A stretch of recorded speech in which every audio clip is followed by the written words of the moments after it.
नमस्कार। बुलेटिन में आपका बहुत बहुत स्वागत है। मैं हूं आपके साथ दीपिका ओझा। चलिए शुरुआत करते हैं खबरों की। पहली खबर उज्जैन से है, जहां पर गंभीर बांध के गहरीकरण का काम आज से शुरू हो गया है। बता दें कि पहले दिन मंत्री और जनप्रतिनिधियों समेत प्रशासनिक अधिकारियों ने प्रतीक स्वरूप काम की शुरुआत की। इसके बाद जन सहयोग से गहरीकरण का काम किया जाएगा। बता दें कि शहर की प्यास बुझाने वाले गंभीर बांध का निर्माण 1992 में हुआ था, जिसकी भराव क्षमता 2250 एमसीएफटी है। बता दें कि बांध बनने के बाद से ही आज तक गहरीकरण का काम नहीं हुआ है, जबकि इतने सालों में बांध में जगह जगह मिट्टी के टीले और गाद जमा हो गया है, जिसके चलते गंभीर बांध अपनी पूरी क्षमता के अनुसार नहीं भरता। इसी को देखते हुए नगर निगम और अन्य विभागों और समाजसेवी संस्थाओं के सहयोग से गंभीर बांध के गहरीकरण का काम किया जा रहा है, जिसकी आज शुरुआत हो गई है। इस दौरान उच्च शिक्षा मंत्री डॉक्टर मोहन यादव, महापौर मुकेश, विधायक पारस जैन और कलेक्टर कुमार पुरुषोत्तम और नगर निगम कमिश्नर रोशन सिंह समेत पार्षदगण मौजूद थे। सभी ने कार्य की शुरुआत होने से पहले गंभीर बांध पर स्थित बिल्केश्वर महादेव मंदिर में भगवान की पूजा अर्चना कर अभिषेक किया। इसके बाद गंभीर में गहरीकरण का काम शुरू किया गया।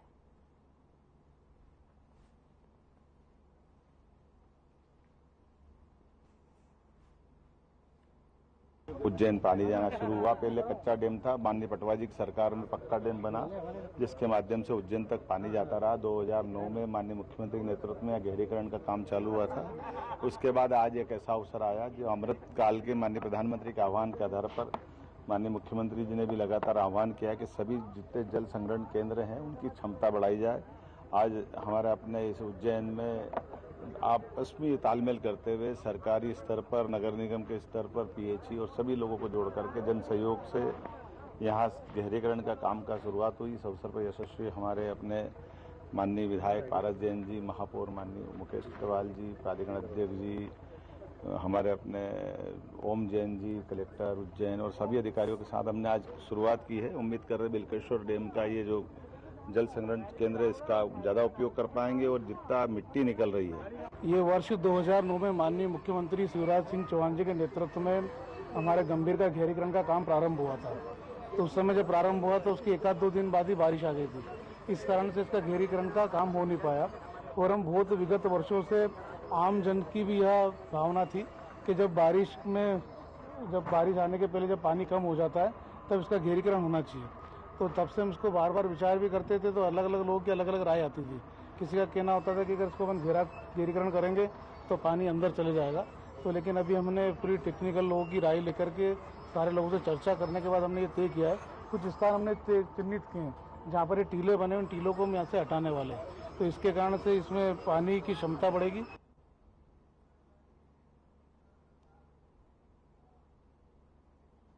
वहीं इंदौर के तोकुगंज थाना क्षेत्र में होटल से खाना खाकर लौट रहे हिंदू युवक और मुस्लिम युवती के साथ कुछ मुस्लिम युवकों के द्वारा मारपीट की गई थी। साथ ही साथ कुछ युवक ने चाकू से भी युवक पर हमला कर दिया था, जिसका वीडियो सोशल मीडिया पर वायरल भी हुआ था। जिसके बाद पुलिस ने मुख्यमंत्री के निर्देश के पालन में कार्रवाई करते हुए 12 घंटे के अंदर 6 आरोपियों को गिरफ्तार कर लिया है। तो युवक के साथ मारपीट का मामला सामने आया है। बता दें कि दूसरे समुदाय के युवक ने युवक की पिटाई की है, जिसके बाद सीएम के ओर से कार्रवाई के निर्देश दिए गए थे, जिसके बाद ये पूरी कार्रवाई की गई है। जिस वक्त ये घटना हुई है उस वक्त का वीडियो भी वायरल हो रहा है। ये पूरा मामला तोकुगंज थाना क्षेत्र का है। इंदौर के तोकुगंज थाना क्षेत्र में मुस्लिम युवक ने एक हिंदू युवक की पिटाई की थी, जिसका वीडियो भी वायरल हुआ है।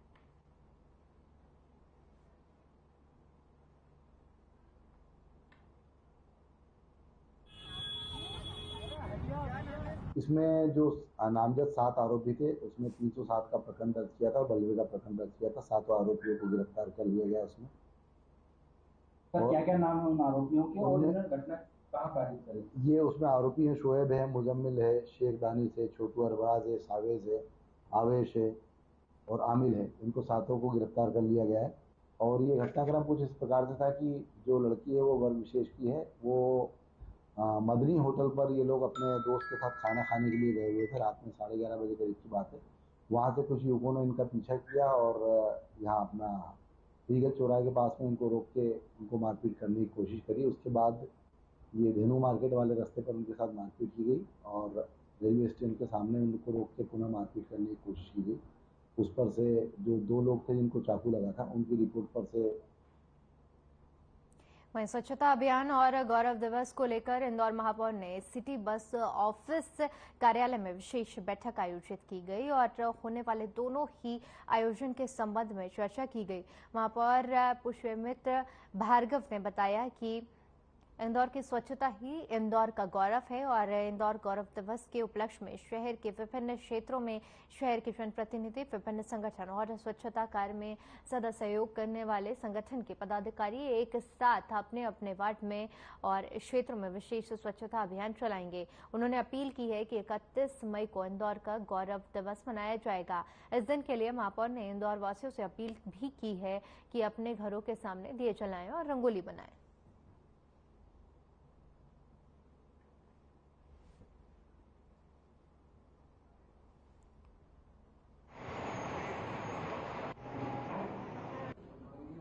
हमारी स्वच्छता हमारा गौरव है और इंदौर की स्वच्छता में इंदौर की जनता की सहभागिता सबसे ज़्यादा है और उसको अभियान के रूप में, श्रम परिहार के रूप में अपनी गली, मोहल्ले, मंदिर, घाटों की सफाई में हर आदमी जुड़े, इसका ये अभियान है।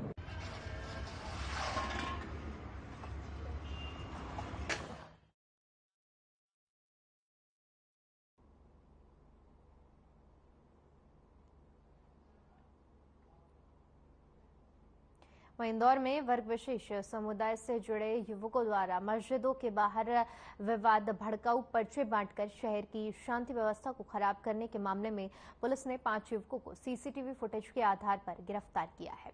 दरअसल मामला रावशी बाजार थाना क्षेत्र का है, जहां पर रहने वाली एक हिंदू महिला संगठन कार्यकर्ताओं के साथ थाने पहुंची और पुलिस को शिकायत दी कि कुछ समय से बजरंग दल और आरएसएस को लेकर अभद्र टिप्पणी और विवादित पर्चे मस्जिदों के बाहर बांटे जा रहे हैं। युवती की शिकायत के बाद पुलिस ने धारा 153 के तहत मामला संज्ञान में लिया था। मंत्री नरोत्तम मिश्रा ने भी तत्काल युवकों की गिरफ्तारी के निर्देश पुलिस अधिकारियों को दिए थे, जिसके बाद रावशी बाजार थाना पुलिस ने 5 युवकों को गिरफ्तार किया है और पूछताछ में उनसे बताया कि आजाद नगर में रहने वाले व्यक्ति द्वारा विवादित पर्चे बांटने के लिए कहा गया था। हालांकि उस व्यक्ति की तलाश में पुलिस जुटी हुई है और पर्चे के पीछे कौन सा गिरोह काम कर रहा है, इसकी जांच की जा रही है।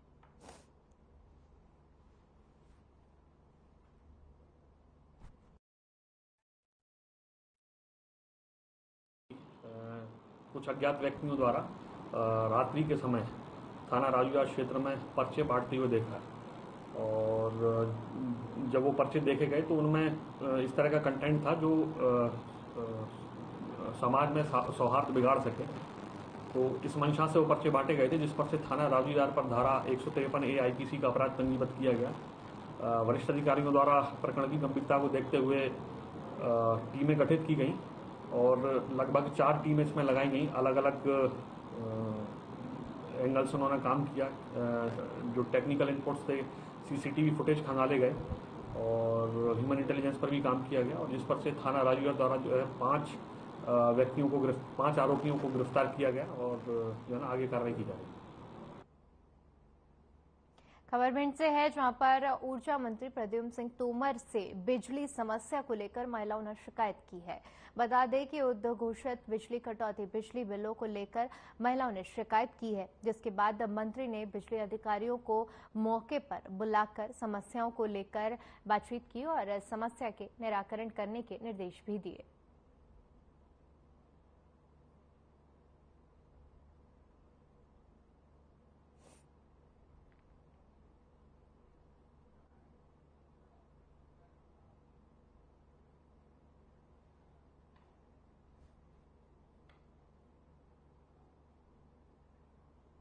वहीं झाबुआ पुलिस अधीक्षक अगम जैन के निर्देश पर अवैध शराब के खिलाफ जिले भर में अभियान चलाया जा रहा है। वहीं मेघनगर थाना पुलिस और चौकी रंबापुर पुलिस ने संयुक्त कार्रवाई करते हुए मुखबिर की सूचना पर ग्राम गवाली के झोपड़ी नुमा मकान पर दबिश दी। छापामार कार्रवाई में पुलिस को जवसिंह के घर से 9,62,000 की कीमत की 184 पेटी अवैध शराब जब्त की गई। छापामार कार्रवाई के दौरान आरोपी जौ सिंह मौके देखकर फरार हो गया। पुलिस ने जौ सिंह के खिलाफ आबकारी अधिनियम 34 में कार्रवाई कर आरोपी की तलाश की जा रही है। तो पुलिस ने अवैध शराब पर बड़ी कार्रवाई करते हुए 184 पेटी अवैध शराब का जखीरा बरामद किया गया है। बता दें कि ये कार्रवाई मुखबिर की सूचना पर की गई है।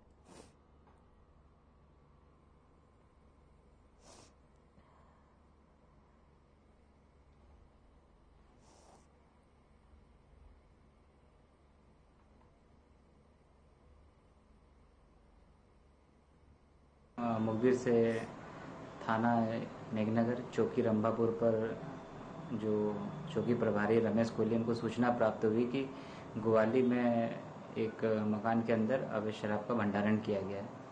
मुखबिर सूचना प्राप्त होने पर चौकी प्रभारी द्वारा उनके साथ एएसआई लाल सिंह, बलराम सिंघाड़ और आरक्षक अर्जुन द्वारा वहाँ दबिश दी गई, जहाँ पर जो आरोपी है फिलहाल में जो सिंह पिता धन्ना सिंघाड़िया, उसके मकान में लगभग 184 पेटी जो कि लगभग 9,62,000 की वो जब्त की गई है।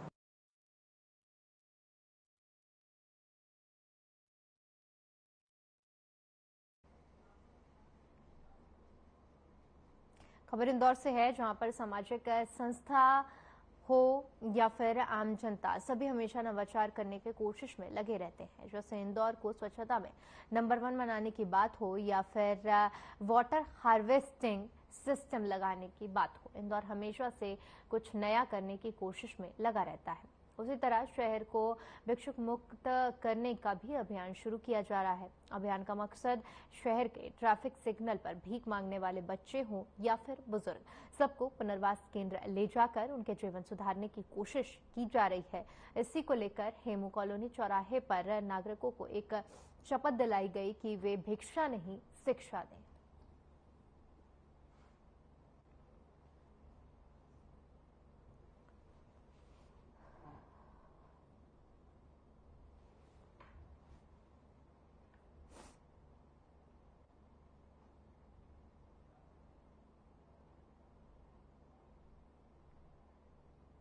खबर छतरपुर के धुआरा से है, जहां पर मौसम ने एक बार फिर से करवट ली है। यहां तेज हवाओं के साथ ओले भी पड़े।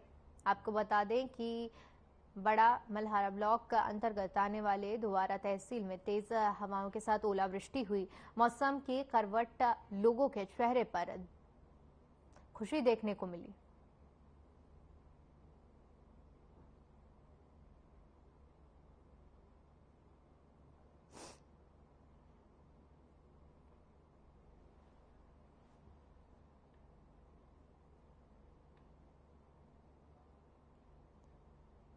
वहीं मध्य प्रदेश के मुख्यमंत्री शिवराज सिंह चौहान के निवास पर कार्यालय समत्वा भवन में आगामी 29 से 31 मई तक माता विंध्यवासिनी विजासन श्रीदेवी धाम शकल नगर में आयोजित होने वाली श्रीदेवी लोक महोत्सव की तैयारियों की समीक्षा की गई और आवश्यक दिशा निर्देश दिए गए।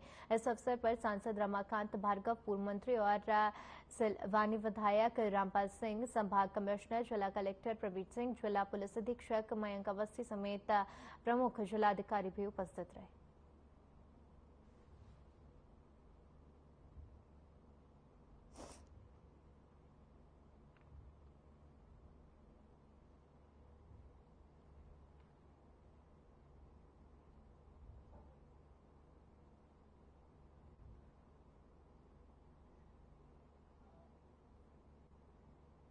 वहीं सिंगरौली में नगर निगम की स्थापना पर नगर निगम की ओर से गौरव दिवस मनाया जा रहा है। उसी उपलक्ष्य में कवि सम्मेलन होगा।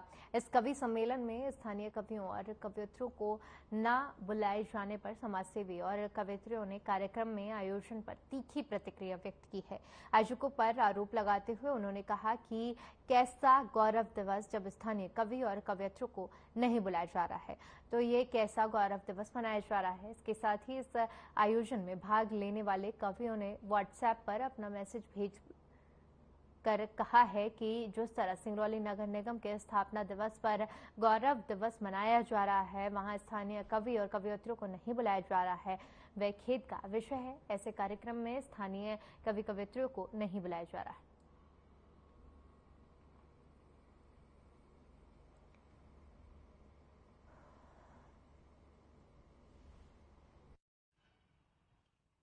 हाँ, इस विषय पर ऐसा है कि अभी मैंने सोचा नहीं है। अभी मुझे विचार का मौका दीजिए, मुझे थोड़ा सा विचार करने दीजिए। कारण क्या है कि यश अपयश लाभ हानि जीवन मरण ये हम सब जानते हैं कि ये विधियात ईश्वर ही सबको बौद्धिक स्थितियां निर्मित करता है सबकी। कभी व्यक्ति नकारात्मक हो जाता है, कभी सकारात्मक होता है। तो चूंकि ये मेरे शहर की बात है और शहर के सभी जिम्मेदार जनप्रतिनिधि कल से लगातार मुझसे बात कर रहे हैं इस विषय को लेकर के, और मैं अभी निर्णय नहीं कर पाई हूँ कि मुझे क्या करना चाहिए। बाकी जैसे क्षेत्र की श्रोता चाहेंगे, जैसे मेरे फॉलोवर चाहेंगे, जैसे मेरे प्रशंसक चाहेंगे, जैसे आप सभी सहयोगी चाहेंगे, वैसा सोचूंगी, वैसा करूंगी। इसमें ऐसा है कि ये कला है, किसको बुलाते हैं किसको नहीं बुलाते। स्थानीय स्तर में एक दिन का ही ये कला है। कवि सम्मेलन और भी पहले भी हुए हैं, यही बात नहीं। उसमें अब बुलाना न बुलाना इनका सबका जो कमेटी में है मेंबर लोग, उनके ऊपर है।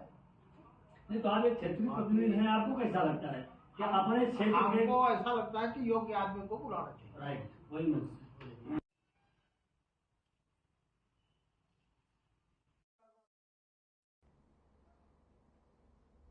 कांग्रेस कमेटी के अध्यक्ष रवि भदौरिया ने शहर कांग्रेस कार्यकारिणी के जंबो सूची जारी कर दी है, जिसमें 260 नेताओं को जगह मिली है, जिन्हें संगठन द्वारा आगामी विधानसभा चुनाव को देखते हुए महत्वपूर्ण जिम्मेदारियां सौंपी जाएंगी। जिससे मध्य प्रदेश में कांग्रेस की सरकार और कमलनाथ मुख्यमंत्री बन सकें। शहर कांग्रेस कमेटी के अध्यक्ष रवि भदौरिया ने लंबी खींचतान के बाद शहर कांग्रेस कमेटी की कार्यकारिणी की विधिवत घोषणा की है, जिसमें 30 उपाध्यक्ष, 50 महामंत्री, 70 सचिव और 30 सह सचिव बनाए गए हैं। वहीं उत्तर विधानसभा क्षेत्र के ब्लॉक अध्यक्षों की नियुक्ति की गई है। इसके अलावा कैलाश सोनी को भी कोषाध्यक्ष, लालचंद भारती को प्रवक्ता, विवेक सोनी को मीडिया प्रभारी नियुक्त किया गया है। भदौरिया ने बताया कि नवनियुक्त पदाधिकारियों को आगामी दिनों में विधानसभा चुनाव को देखते हुए कई महत्वपूर्ण जिम्मेदारी सौंपी जाएंगी।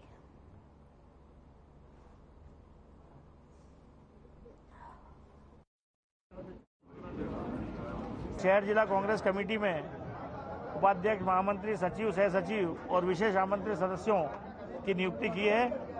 आने वाले 2023 के चुनाव को देखते हुए संगठन को मजबूती प्रदान करने के लिए इस कार्यकारिणी की, नवीन कार्यकारिणी की घोषणा की गई है।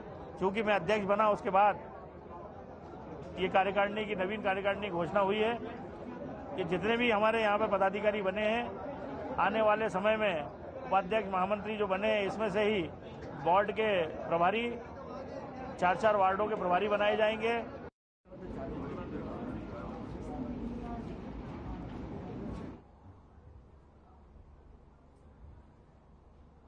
वहीं दिग्विजय सिंह ने प्रोटोकॉल का हवाला देकर अल्पसंख्यक नेता अबरार सिंह को सबके सामने मंच पर उतारने का मामला तूल पकड़ता जा रहा है। इस घटनाक्रम को सत्ताधारी बीजेपी ने अबरार साहब पर हमदर्दी जताते हुए कांग्रेस पर निशाना साधा है कि कांग्रेस हमेशा अल्पसंख्यकों को वोट बैंक की तरह उपयोग करती है।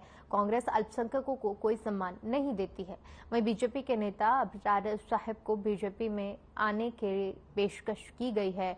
वहीं इस मामले पर बीजेपी मोर्चा के जिलाध्यक्ष अजहर अल हक अबरार साहब के पक्ष में खुलकर आ गए हैं। वहीं कांग्रेस के प्रदेश महासचिव अजय सिंह रघुवंशी ने अपनी पार्टी और दिग्विजय सिंह का बचाव करते हुए कहा कि प्रोटोकॉल के चलते मंच पर रहने की किसी को भी अनुमति नहीं थी। खुद दिग्विजय सिंह कार्यकर्ताओं के साथ बैठे थे।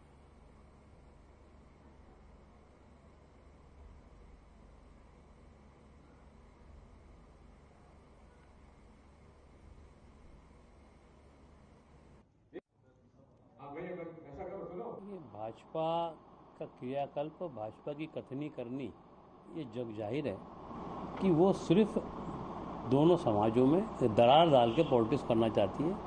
कौन सांप्रदायिक है, कौन किसका उपयोग करता है, ये जनता को सब पता है। और रही बात कल के प्रोटोकॉल की, तो प्रोटोकॉल जो है वो जो सम्माननीय दिग्विजय सिंह जी जिले में जा रहे हैं और जहाँ सबके साथ सम्मेलन हो रहा है, तो प्रोटोकॉल फिक्स है, तो उस प्रोटोकॉल का पालन ही हुआ है। देखिए, मंच से उतारने का जो विषय है वो इस बात को इंगित करता है कि मुसलमानों को आज समझना चाहिए कि कांग्रेस पार्टी में उनका स्थान जो है सम्माननीय मंच पर नहीं है, उनका स्थान दरिया उठाने के लिए और दरियों पर बैठने के लिए है। और ये जो कोई पहला विषय नहीं है कि इनको अपमानित किया गया है। इसके पहले नूरी खान है, उसके पहले जब सिंधिया आए थे तो फरीद काजी जो कांग्रेस के कर्मठ कार्यकर्ता, उनकी भी इसी तरीके से बेइज्जती हुई थी। और ये बेइज्जती तो व्यक्तिगत बेइज्जती है। सबसे बड़ी बेइज्जती तो इस बात की है कि आपको बुरहानपुर जिले में 25 साल में मुस्लिम बहुल क्षेत्र होने के बाद में आपको एक जिला अध्यक्ष नहीं मिल रहा है, तो आप ये 25 साल से मुसलमानों की बेइज्जती करते आ रहे हो। बुरहानपुर शहर के अंदर बहुसंख्यक के बाद में अल्पसंख्यकों की गिनती होती है। ये पूरे अल्पसंख्यक समुदाय का बेइज्जती है जो उन्होंने मुझे मंच पे से उतारा और अल्पसंख्यक जिलाध्यक्ष को बाहर जाने के लिए कहा। मंच के ऊपर जब मंच लगाया 1,60,000 अल्पसंख्यकों को नगर निगम के अंदर भी और विधानसभा में भी, लोकसभा में भी अल्पसंख्यक लोग पेट भर के वोट देते हैं। उसके बाद में अल्पसंख्यक जिलाध्यक्ष के लिए वहां अंदर कोई जगह नहीं है, इसलिए मैं बाहर आ गया हूं। वहीं अनुभा मुंजवारी के कांग्रेस प्राथमिक सदस्यता लेने के बाद पूर्व सांसद कंकर मुजारे ने प्रेस वार्ता की, जिसमें उन्होंने बताया कि वो अपनी पत्नी अनुभा के फैसले के साथ नहीं है। अभी ऑफर देने के बाद अभी सुन लो बात को आप। अभी तक कोई बातचीत नहीं हुई है, मेरे से कभी बात नहीं हुई है। मेरे से बात करने में कांग्रेस के नेता लोग डरते हैं, तो काय को ऑफर देंगे मेरे को? मेरे से डरती हैं तो क्यों ऑफर देंगे? बातचीत जब होगी ना कि जब मैं और आप आराम से बात कर सकें, तो उतने से डरते हैं तो ऑफर काय को देंगे? आप किस विधानसभा से दावेदारी? अरे तो मेरी तो परंपरागत जो विधानसभा है परसवाड़ा, उसको मैं छोड़ नहीं सकता किसी कीमत पे भी, कोई भी कीमत पे। चलिए फिलहाल के लिए इस बुलेटिन में इतना ही। बाकी तमाम बड़ी खबरों के लिए बने रहिए हमारे साथ। नमस्कार।